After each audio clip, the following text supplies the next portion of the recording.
Completamente, agora assim, sobre essa questão de ou financiamento público e as empresas, os bancos poderem fazer as suas doações, isso é ilegítimo? Isso compromete a atuação, a representação parlamentar?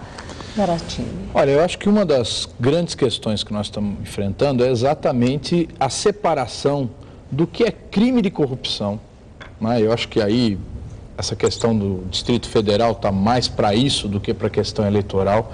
O que é crime eleitoral, que é o Caixa 2, e o que é, muitas vezes, uma coisa que não que existem excessos no julgamento. Aqui nós tivemos recentemente, essa semana passada, a cassação do prefeito Kassab e mais 8 vereadores, por um critério que o juiz decidiu. Ele não se baseou em nenhuma lei, ele não se baseou em absolutamente nenhuma regra escrita e determinou aquele que recebeu mais de 20% de doação de empresas, ele acionistas de concessionárias, teto, né? Estão cassados. As pessoas acham, pô, mas o prefeito Kassab, então, foi cassado, os vereadores foram cassados. Do PT? Dizer, vários, do PT, né? Não só do PT, de vários partidos, agora do PSDB, 8, principalmente. Exato, não, de vários partidos, sim, porque antes já tinham sido cassados que tinham recebido outras doações. Então, o que está acontecendo? O juiz se arvora o direito de fazer a sua própria lei. Então, e isso para doações legais, para doações registradas e contabilizadas. Então, Maria Lídia, o que se cria? É criminoso receber recursos no Caixa 2, como também é criminoso receber recursos de forma legal. Ou seja, se cria um imbróglio tão grande aos olhos da opinião pública que fica todo mundo absolutamente nivelado. Dinheiro de campanha é dinheiro sujo. Todo dinheiro de campanha é dinheiro sujo. Por isso não tem jeito. O mundo do sistema só para concluir, Maria, eu acho que a gente tem que começar a discutir efetivamente uma reforma política e uma reforma no sistema eleitoral. No sistema eleitoral, na forma da doação de campanha, na forma da questão do financiamento público. Eu, por exemplo, defendi nos debates lá na nossa Câmara dos Deputados, a Aníbal foi líder no período anterior, onde nós discutimos reforma política, exatamente esse modelo, o financiamento público de campanha e o financiamento através de pessoas físicas, né? Doações de pessoas físicas, sem doações de pessoas jurídicas. De empresas. Quer dizer, empresas não participam, só participa a pessoa física, né? Então, o dono da empresa pode até doar, mas com determinado limite. Então, eu acho que seria uma forma melhor, mais bem aplicada. Uma questão que, aliás, quero dirigir isso a você e também ao Zé Ari, uma questão que diz respeito a isso é o seguinte: teria que ser explicado a essa altura por que então o projeto de reforma não passou. Eu tenho entendido que tanto a lista, né, a ideia de que o partido tem a lista e apresente ao público, como o financiamento público, acabou sendo barrado pelos principais partidos, entre os quais o PT e o PSDB. O PT está favorável. No PSDB teve uma posição. Na hora de votar, perdeu, o projeto inteiro perdeu. Para a opinião pública que estava vendo uma possibilidade de uma reforma que poderia começar a ordenar melhor o sistema, em dois sentidos, no sentido da representação e no sentido de coibir. Eu não compartilho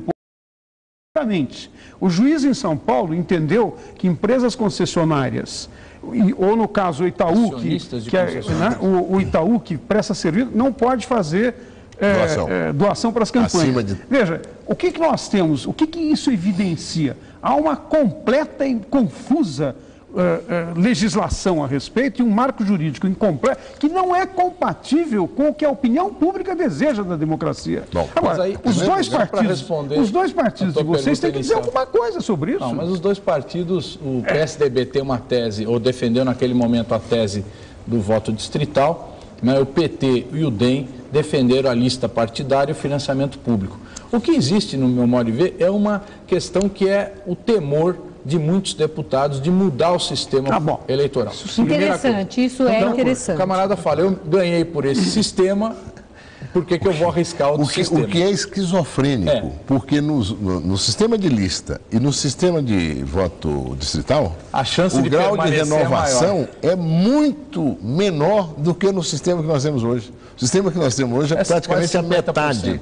Cada eleição renova metade. Isso sempre apareceu. No outro não. Apareceu uma coisa na discussão, a ideia de que as oligarquias do partido decidiriam. Isso. Aí se hoje as oligarquias questão. não decidissem. Não, mas essa é uma outra questão. Quer dizer, você tendo a lista partidária, isso nós devemos discutir um pouco mais, eu acho que nós precisamos aprofundar um pouco mais a democracia partidária, porque veja você, tem partidos e partidos grandes, em que vários diretórios são comissões provisórias.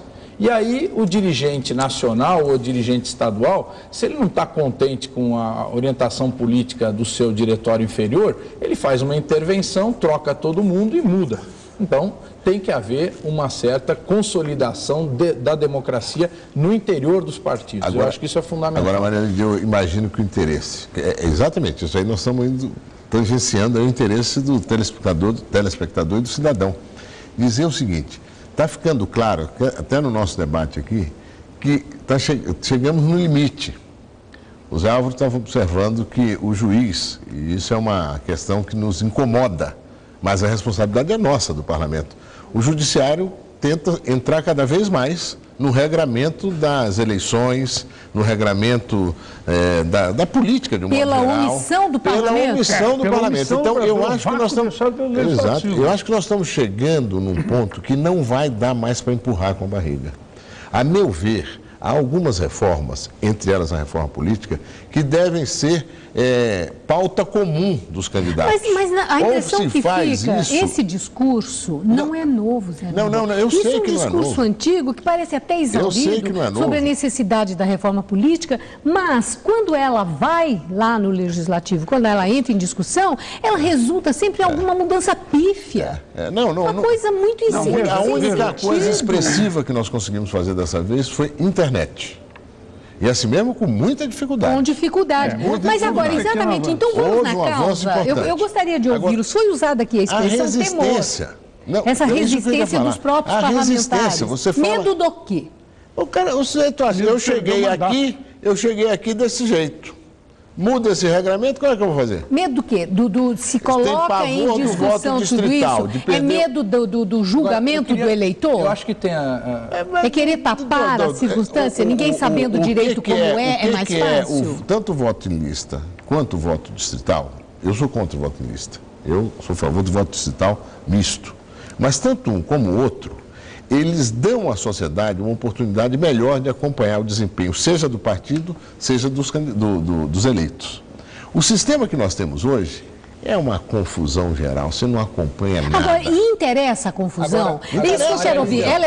Interessa a confusão, só para botar a quem mais não uma quer clareza e transparência, interessa. Porque aí o leitor, o telespectador, fica assim, ele está entendendo 10% da conversa se tiver. Tem político parlamentar que ainda diz no Brasil que está se lixando para opinião. Outro dia mesmo disse. Estão me lixando. É verdade. Porque ele sabe que na hora de constituir a representação... Por exemplo, nós temos uma eleição no Brasil de 2 em 2 anos. São as eleições municipais e as eleições gerais e estaduais, certo? Esse sistema eleitoral, onde os deputados federais e estaduais vão lá nas eleições municipais apoiar os seus prefeitos e vereadores, para depois isso gerar um apoio recíproco na eleição geral. Quer dizer, é um sistema, no meu modo de ver, caro, né? É um sistema que a cada 2 anos é uma mobilização de recursos gigantesca, certo? E ao mesmo tempo é um sistema onde os candidatos, eles ficam usando um cargo e outro para fazer escadinha para um cargo maior. Eu uso esse termo escadinha, mas o camarada que sai candidato a deputado porque ele quer ser candidato a prefeito, ou o cara sai candidato a prefeito para depois ser candidato a deputado. Então, eu defendo, e isso é uma tese que eu gosto de discutir, é a unificação das campanhas. É a gente chegar num calendário de uma eleição geral. Uma eleição que você eleja, como nós tivemos em 1982, onde só não se elegeu o presidente da República, mas houve uma eleição geral no país. Quer dizer, você elege do vereador ao presidente da República. Aí nós vamos ter uma eleição muito mais econômica, certo? Muito mais politicamente discutida e debatida sobre forma programática. Mas acredita isso mesmo, deputado, numa discussão mais aprofundada, programática, sobre as ideias? Porque o que a gente vê no marketing político, que não é isso que se oferece ao eleitor. em tempos de campanha. É uma coisa que lembra muito o marketing, que está oferecendo produtos, que está prestando como se fosse também uma prestação de serviço, tudo num esquema de sedução, de refinamento, de propaganda, para envolver, mas sem esse aprofundamento que está sendo mencionado aqui.